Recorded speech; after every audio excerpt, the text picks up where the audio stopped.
আসসালামু আলাইকুম। দেখুন আজকে আলু দিয়ে মাছ রান্না করব। এখন মশলা যা যা লাগে সব নিয়েছি। মাছগুলো ভেজে নিব। মাছগুলো ভাজার জন্য কড়াই বসে নিয়েছি। মাছে হলুদ দিয়ে মাখিয়ে নেব। কড়াইতে তেল দিয়ে দিব। তেল গরম হয়ে গেলে মাছগুলো দিয়ে দিব। মাছগুলো ভাজা হয়ে গেলে উল্টিয়ে নিব। মাছ ভাজা হয়ে গেছে, এখন নামিয়ে নিব।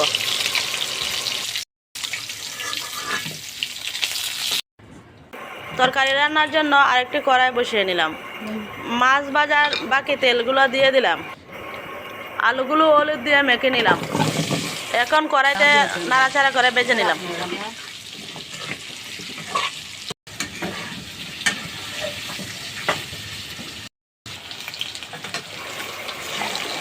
আলুগুলো ভাজা হয়ে গেছে।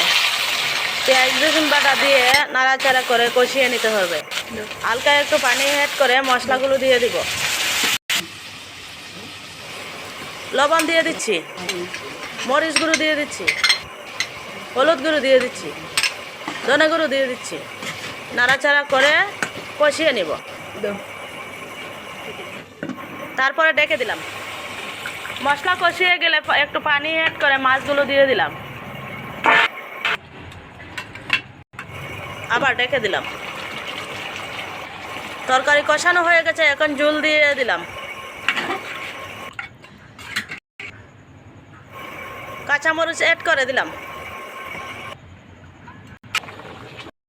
তরকারি হয়ে গেছে, এখন ধনেপাতা দিয়ে দিলাম। তরকারি হয়ে গেছে, এখন নামিয়ে নিলাম। দেখুন কি সুন্দর কালার আসছে। ভিডিওটি দেখার জন্য সবাইকে ধন্যবাদ।